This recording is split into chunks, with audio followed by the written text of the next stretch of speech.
You know, that gut feeling where you wanted to do more in a situation, but decided not to. Kind of hate that feeling sometimes, but I definitely know that feeling is necessary to propel you to doing what you know you should be doing and what you can be doing.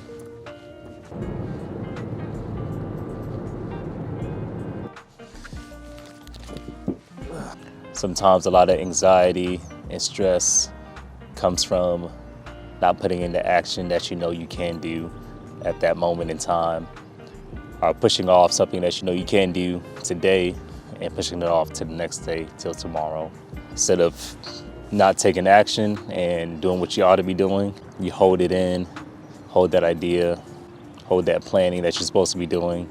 You know, you can also lose momentum in that as well. I feel like there are definitely a lot of times where that's happened to me. I didn't take the action that I needed to do, and I always got set back because of that. So take the action that you need to do.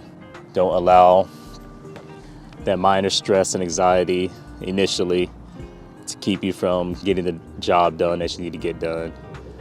Trust me, it'll save you a lot of pain later on.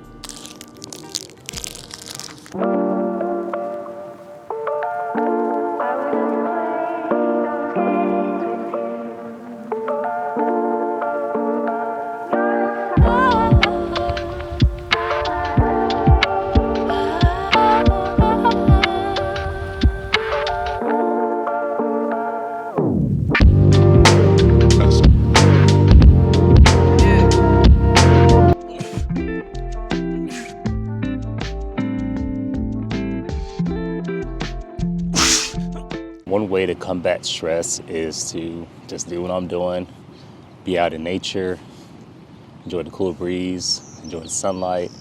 Not much sunlight out right now, but I think you get what I mean. And just also, working out, staying active, that's the key. Getting your energy up, getting that good dopamine up, and setting goals within your fitness routine.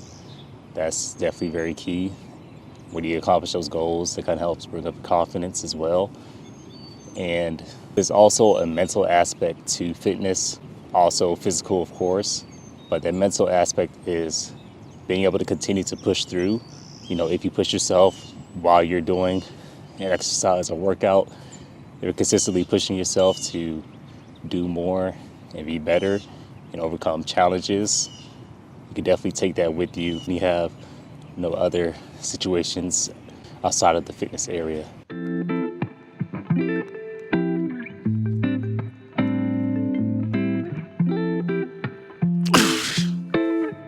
Another thing that you can do that also can be hard to do is to let go of control of what you can't control. A lot of times we try to take control, and that's also part of anxiety when you're not able to control something. And of course, you see going out of your control, that stress starts to come up and that anxiety because it's not going the way you planned. So you got to let go of that control. You also got to let go sometimes of expectations as well. When you hold high expectations for something and you get disappointed, that's a letdown. That's also letting go of some of that control that you do have. So it's really hard to do. This is something I struggle with as well, is letting go of control, the things I can't control. Because, in all reality, it makes sense. Why are you trying to hold on to something that you can't control? Take care of the things that you can control and let go of the things you can't control, because they're out of your control. So it makes sense logically, but of course it doesn't always work out that way.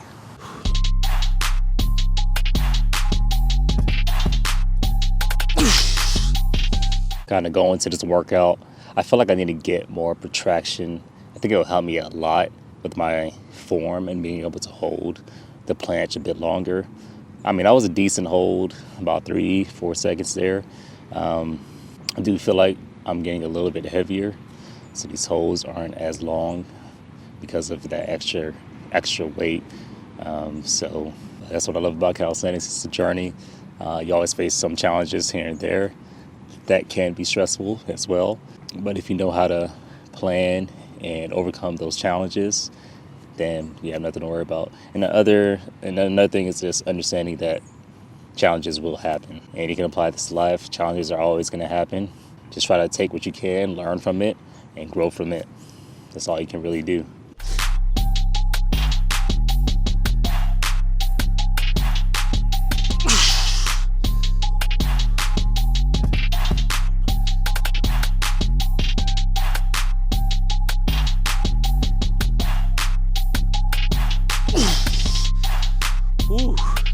I think we're gonna drop the straddle. Form is kind of looking sloppy now, so I'm gonna try to do an advanced tuck and maybe crank out some advanced tuck push-ups. So that's what you got to do. You got to continue to push yourself till that form kind of diminishes a little bit. This is definitely not one of my stronger days. On my stronger days, I'm able to hold the straddle planche for a good 4 to 5 seconds.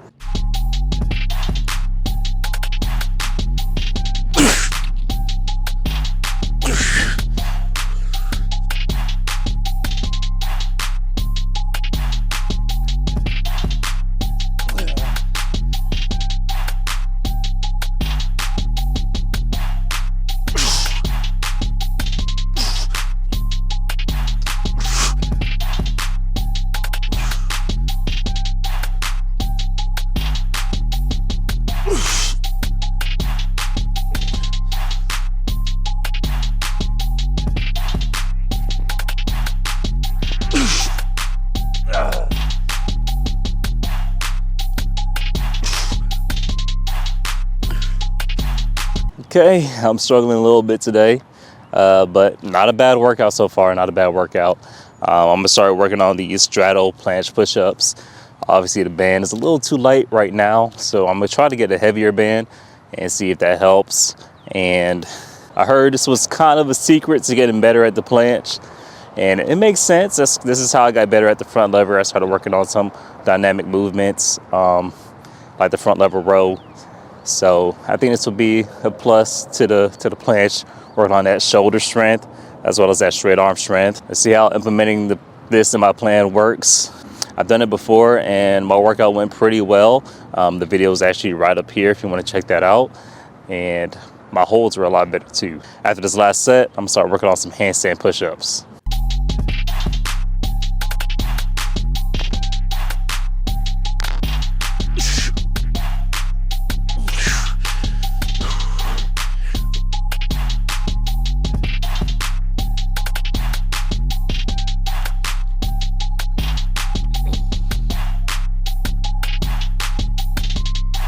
All right, so my shoulders are a bit fried from the previous stuff that I was doing. Obviously, the planche takes a lot of shoulder strength, takes a lot of energy as well. And that's why I put it at the beginning of my workouts, because of that. And it's my priority, so I want to prioritize the planche, so that's why I work on it at the beginning of the session. Right now, it seems like I'm a bit tired to do the handstand push-up, just a freestanding handstand push-up. So I think I'm going to use the wall now or do some pike push-ups to still get good form, because that's the priority. That's what I need to do right now. But I also need to strengthen my shoulders here. So I might do some weighted pike push-ups instead. I think that's what I'm gonna do.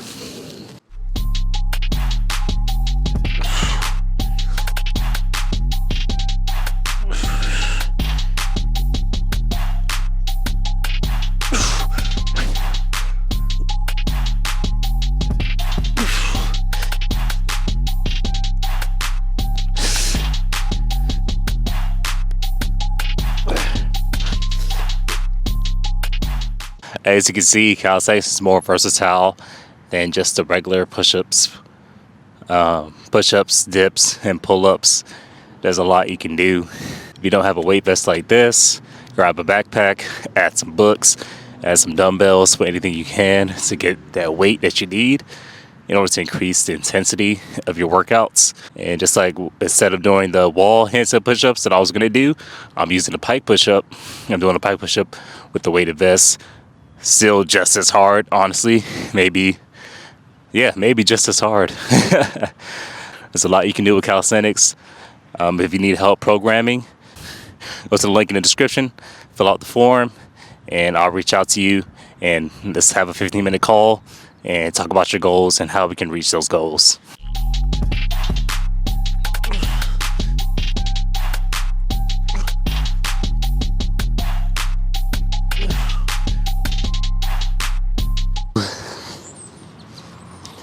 Now we're working on the good old dips. The best thing about doing these kind of dips is that we'll be leaning forward a bit more, allowing more pressure on our shoulders and keeping that straight arm on the top. This is kind of like doing pike push-ups. I mean, not pike push-ups, planche push-ups, but just a little bit different, a little bit easier. I got the weighted vest as well, so this will be very challenging. Let's see how it goes.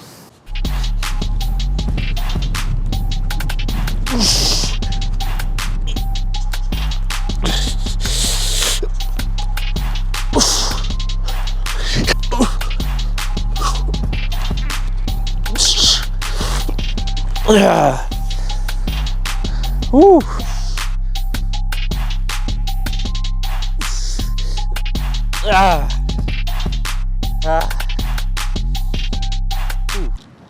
Kind of getting back to stress. Another way to manage stress is to talk to somebody. Really talk to a friend, family member, somebody that you know will support you and know who sees you in their best interests, who tell you the truth no matter what, no matter how you feel, but in a gentle way. That person for me is my wife, my parents at times too, and I definitely talk to God as well. I'm a Christian and I believe in God, and I believe there's a verse that says, "Be anxious for nothing, but in everything by prayer and supplication with thanksgiving, let your requests be made known to God, and the peace of God, which surpasses all understanding, will guard your hearts and minds through Christ Jesus." So give all your burdens, all your anxious desires, anxious requests, tell them to God, and He will give you the peace that passes all understanding that no one can comprehend. And I've definitely felt that at times, for sure, when I've really, truly put my trust in Him. And I advise that you do the same. If you don't know about Jesus, just start with the Bible. Start in Matthew. I think that's a good place to start, in the book of Matthew in the Bible, and then kind of reading the Gospels there, Matthew, Mark, Luke, John, and that's how you get to know about Jesus and His life.